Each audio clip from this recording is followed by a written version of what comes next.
Welcome to Jeremiah Creek. Thank you for being here. It's just me today. Bull is off doing his Oxford University still, so I am posting a couple interviews I did for my WMC radio show, and I just wanted to explain the first interview because it's with Thomas Sherrill. Thomas Sherrill is the managing editor of the Tomahawk newspaper, which is a rural newspaper here in Mountain City, Tennessee. And we discussed, for the most part, there was some, town things going on, but the bulk of the interview was to talk about the Bitcoin mine that is working on moving into Mountain City, Tennessee. Before I came here, I didn't know anything. I mean, I knew what Bitcoin was, although I still don't know how it works, but I didn't know what a Bitcoin mine was. I had a friend who, when Bitcoin first became a thing, used his computer to try mining Bitcoin. But the electricity needed to mine Bitcoin, even back then, the cost of the electricity rapidly outpaced what you would make doing it at home. So you needed to use a lot of computers, a lot of computer power, and figure out a way to earn enough Bitcoin to offset the cost of the electricity it takes to earn the Bitcoin. So these businesses started up. And so one of them is talking about moving into Mountain City. It's been a huge controversy in town here. A lot of people on Facebook talking about it. Mostly about the way Bitcoin mines have been set up in the past is that they use a lot of computers. Computers cause heat, so they need to be cooled, which uses a large fans, and a lot of small towns around the South have been upset about Bitcoin mines moving in because the sound of the fans is annoying to a lot of people. It's very quiet, as you can hear. I'm listening to the birds sing out here this morning, and the idea of having a bunch of loud fans humming 24/7 would be a problem. So there's been a big controversy. The Bitcoin mines now say that they've updated their technology. They use immersion technology. They immerse the computers in mineral oil, which keeps them cool, and keeping the mineral oil cool takes a lot less power, and therefore they don't need the big fans. And some of the people in town went to visit a Bitcoin mine and basically reported back that the ambient noise is much lower than they expected. So right now the big thing in Mountain City is people who say they're changing their mind because the noise isn't that bad and maybe we should just go ahead and do it, and other people saying they're lying. I haven't heard any proof, but there are people saying they're lying and that they just showed you a quiet one, but that they're going to build a really loud one here and we're going to be screwed, and there's nothing we're going to be able to do about it once it's done. You can't really argue against that. If you can't prove that they're lying, then what do you do? So anyway, so that was the bulk of my interview with Thomas Sherrill. I did want to say one thing. I've been trying different camera angles when I do these videos in the studio to try to figure out which one's best to post the video on Jeremiah Creek. The angle I used, it seems like there's no good angle. It's just the way the studio's set up. It's hard to get an angle. The angle I think I used for these videos here today is the worst angle, so I won't be using it again. So just to let you know that. So there. And if you enjoy, please like, subscribe the video, and help us out with the channel. Maybe next time. But yes, I drove down, not quite shadowing the van, but I drove down myself kind of alongside the van, for lack of a better term. It wasn't that bad of a drive. It's a 5-hour drive, so it's 5 hours. It's 5 hours in a car. Yeah. But yes, got there little after 11 a.m. We left here, Mountain City, at 6 a.m. sharp, and we toured the Cleanspark Bitcoin mine facility in Norcross, Georgia, which is right along I-85, about 25 miles as the crow flies from downtown Atlanta, which, if you know downtown Atlanta, that's 25 miles does not equal 25 minutes of driving. Right. It's probably an hour and a half of driving or sitting in traffic. Yeah. And I sat in some traffic on I-85, I'll tell you that.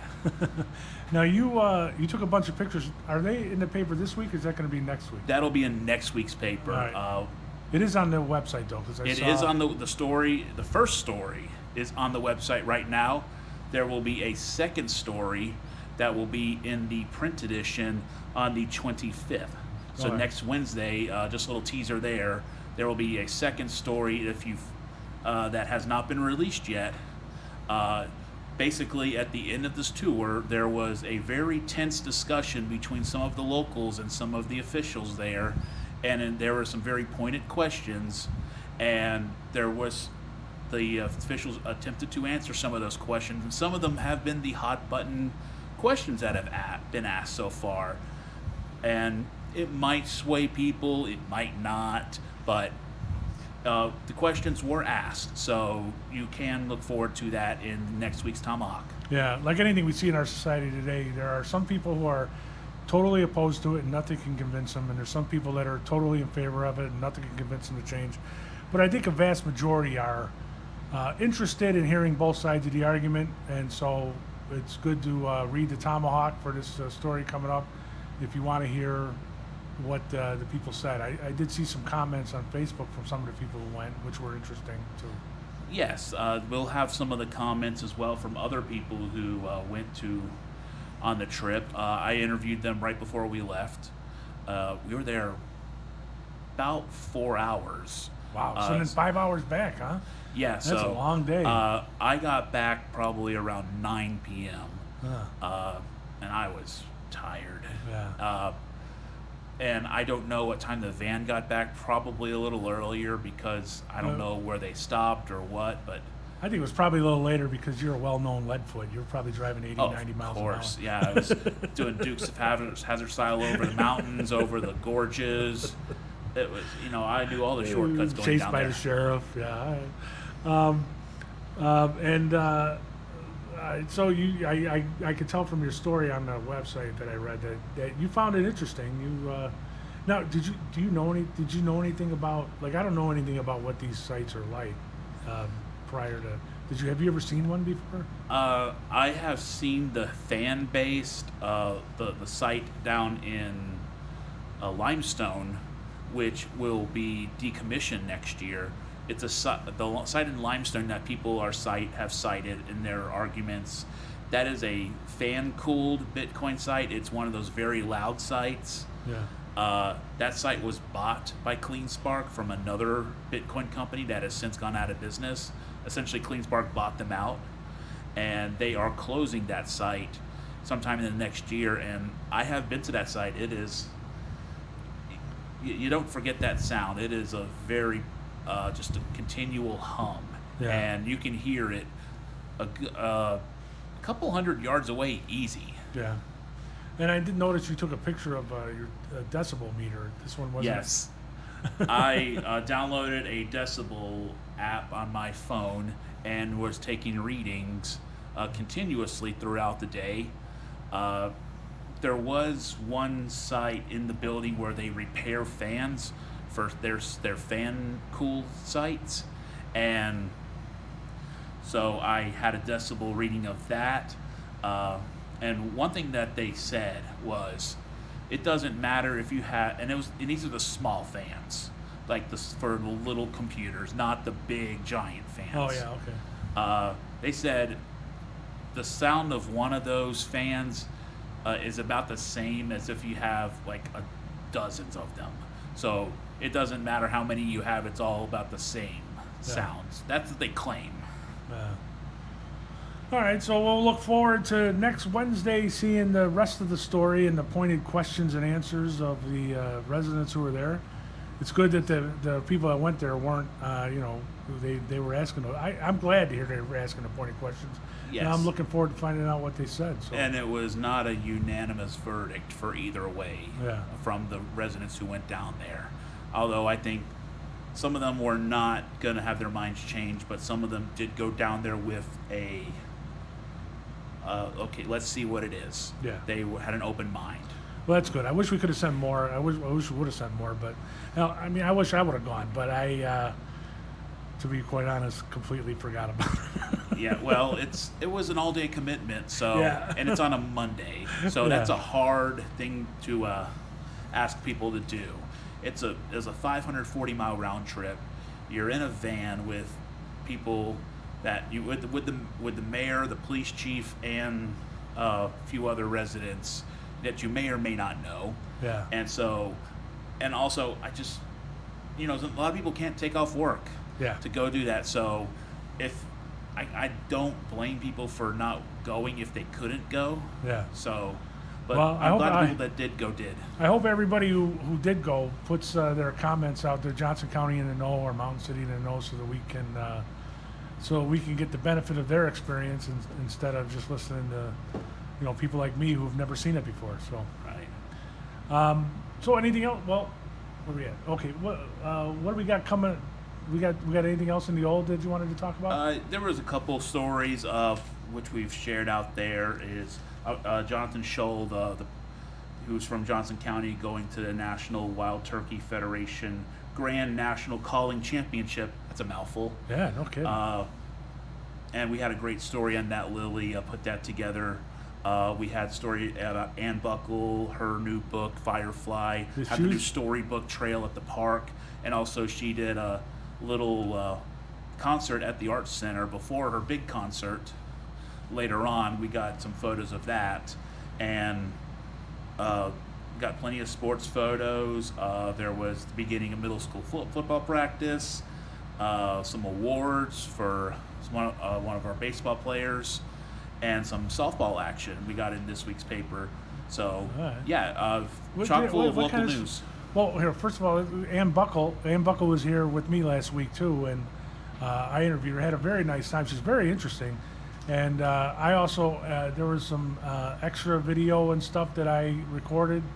That I have a YouTube channel called Jeremiah Creek that I'm trying to get going. So if you go to YouTube and look up Jeremiah Creek, you can see my interview with Ann Buckle. Hopefully, if it works out, then you'll let me. We'll have an interview of this. We'll have a video of this up there too. And second of all, okay, you mentioned softball. What kind of softball? Is that 16-inch softball, or is that with the mitt? The mitt? These are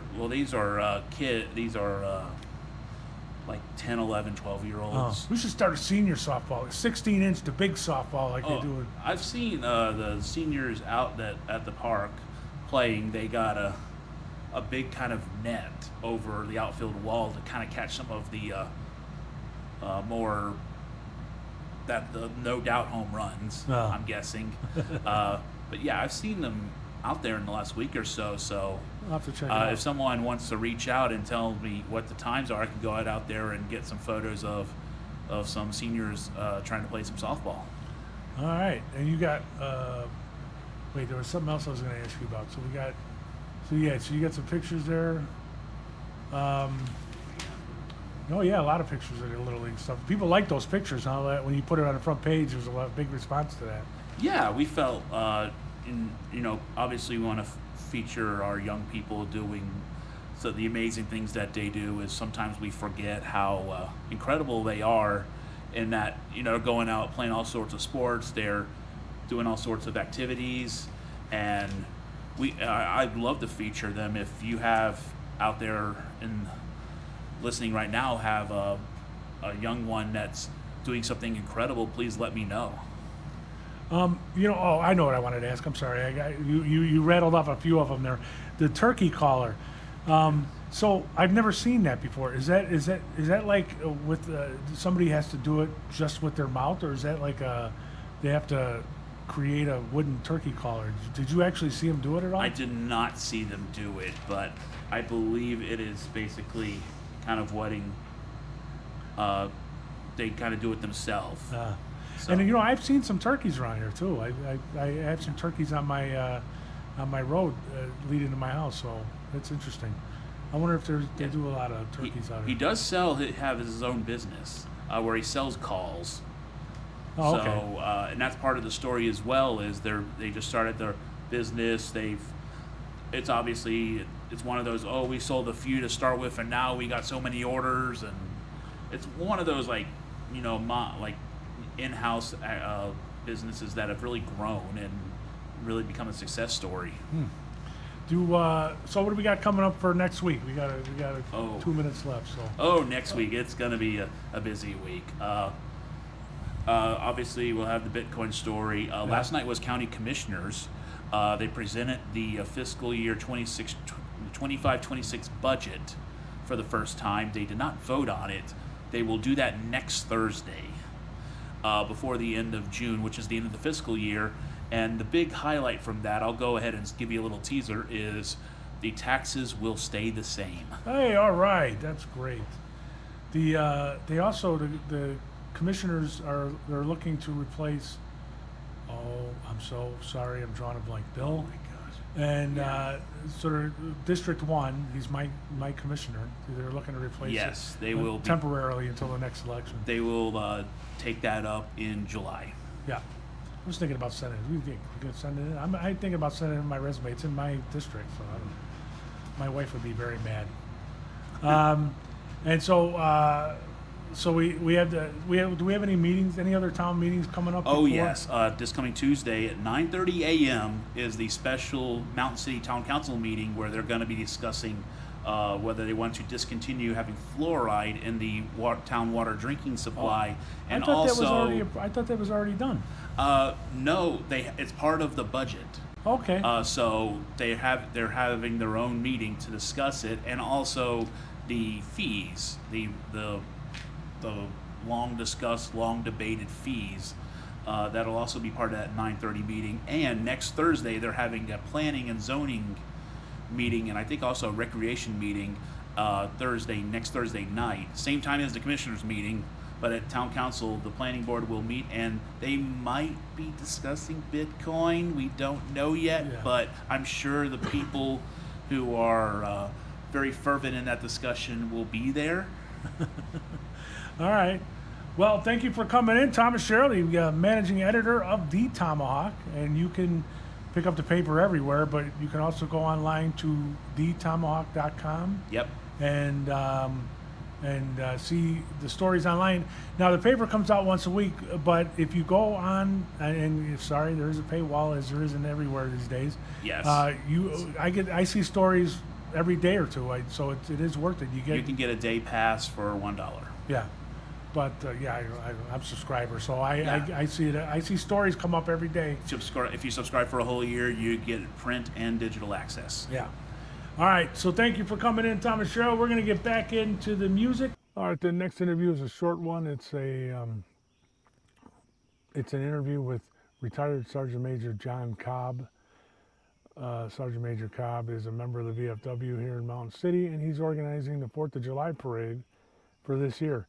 The 4th of July in a small town is a wonderful thing. If you live in a city and you want to really see patriotism at its best, go to a small town parade. So we were talking about what's going to happen on July 4th, what the schedule of events is, and things like that. So I just thought I'd post that. It was a shorter interview than the previous one, but it happened on the same day. So since it did, I figured I'd post it.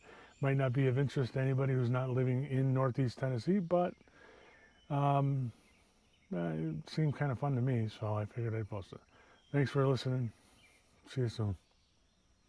All right, I'm David Haynes here, and it is 79 degrees outside, and we have a special guest in, and I wrote an intro. Okay, so thank you for joining us today as we speak to with retired Sergeant Major John Cobb, United States Marine Corps, the best Marine Corps, who is organizing the upcoming 4th of July parade in Mountain City, sponsored by the Corporal Warley W. Hall VFW Memorial Post 6908. This annual event is a vibrant celebration of patriotism, community, and the sacrifices of our veterans. And so we're excited to learn more about what makes this parade special and how the folks can get involved. Sergeant Major Cobb, thank you for your service and for taking the time to share details about this year's parade. Thank you. Yeah, I was, when I was in the Marine Corps, I don't think I ever spoke to a sergeant major for any length of time, so it's a special honor for me. I don't think I ever talked to anybody over the rank of gunny. Yeah. All right, so can you give us a sneak peek at what attendees can expect at this year's parade, and are there any, special floats, performances, or themes planned? I don't know Well, the themes. As far as those that are getting in the parade, I would tell you, if you plan on getting in a parade, please look in the paper next week. Look online, several different venues online, and I'll have David list them here afterwards for you. But there's a lot of ways to go on the QR code and get the information about registering for the parade and or the kids zone. I will also tell you that it's an easy registration, but you can register the day of the parade. The only thing you'll have to do to get into the parade or the kids zone is register, and that'll take you a little bit of time to answer some questions. And it's as easy as that. Yeah. Yeah. I was going to say, just a reminder that anybody can participate in the parade. And you mentioned the kids zone, and that's the kids prep zone. There will be people on hand at the library. If you have a kid or a group of kids that wants to decorate bicycles, they'll have decorations. They'll have a lot of help that they can, and then they'll help them line up and be in the parade. So it'll be a fun for the whole family if you want to come out. Yes, so the parade will begin at 6 o'clock this year.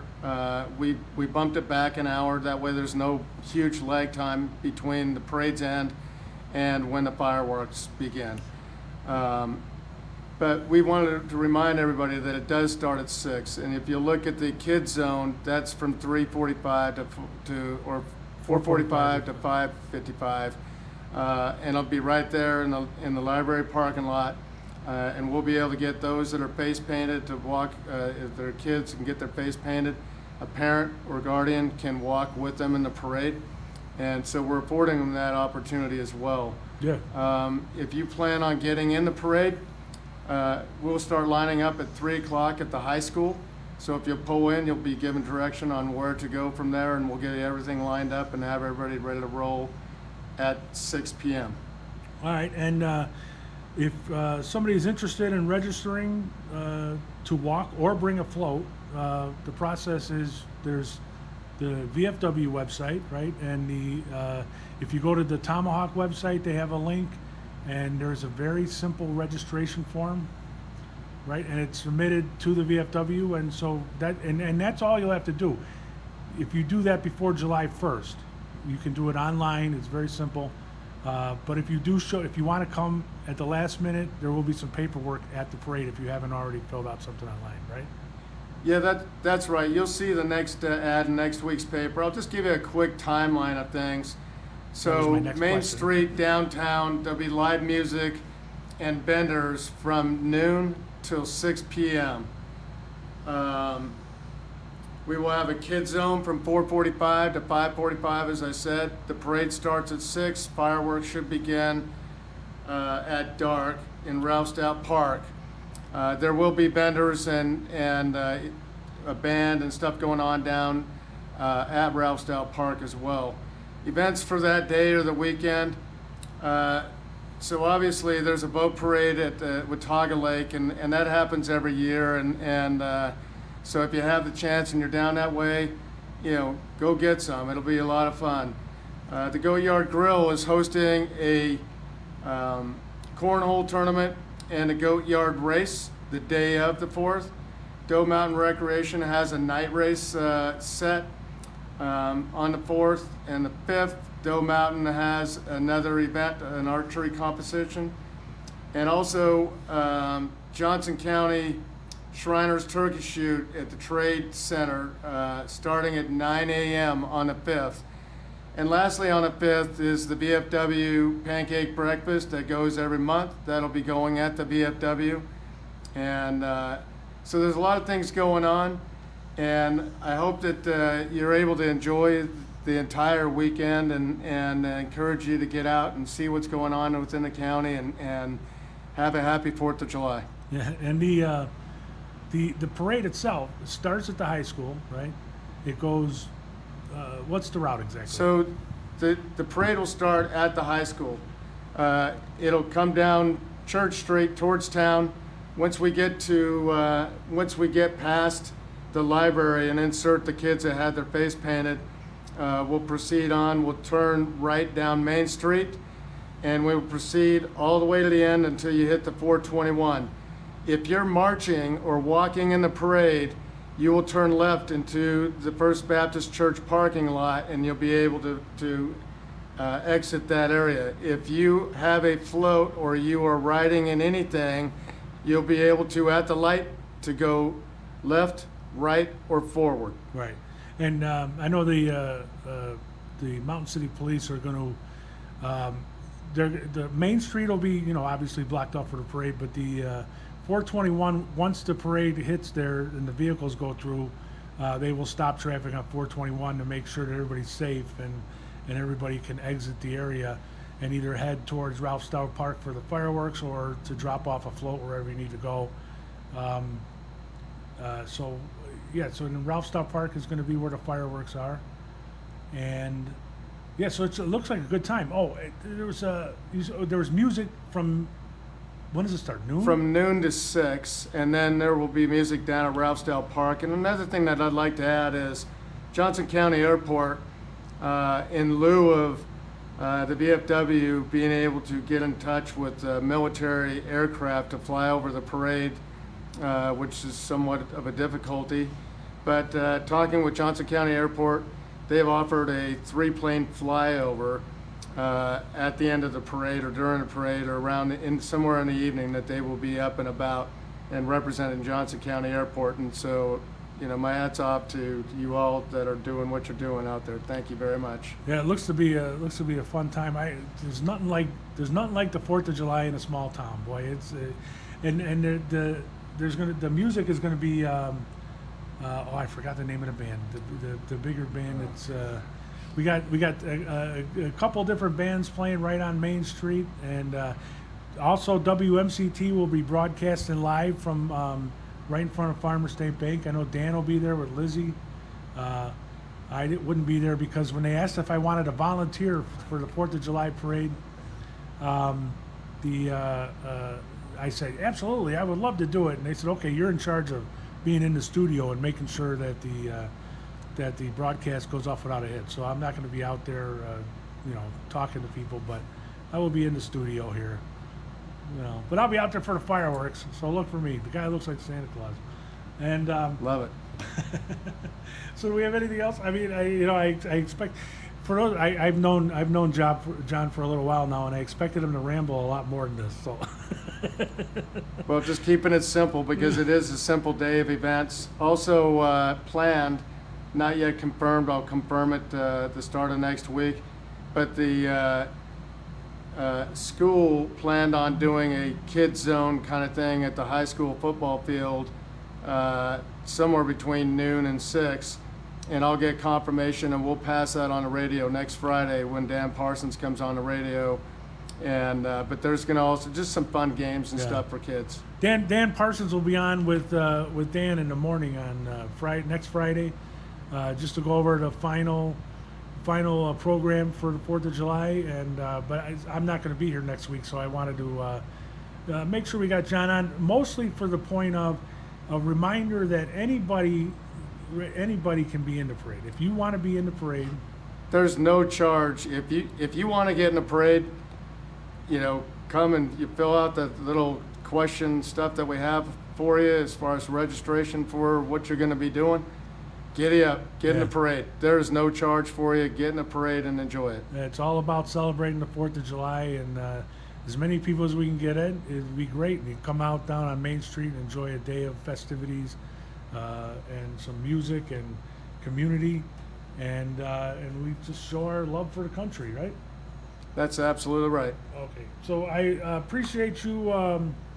Thank you, Sergeant Major Cobb, for sharing such details about the 4th of July parade and festival in Mountain City, it's clear this is an event of heartfelt celebration of freedom and community.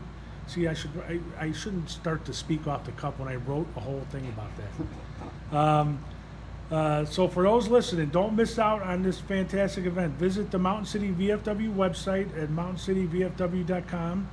It'll take you to a link to register for the parade or to learn more about attending. And let's come together to make this Independence Day unforgettable. Thank you for your time and dedication, Sergeant Major Cobb, and we look forward to seeing everyone in Mountain City on July 4th. All right, and we got a couple of little songs here before we get the news at the top of the hour. Let's go with Chris Lane. Chris Lane here. Big, big plans.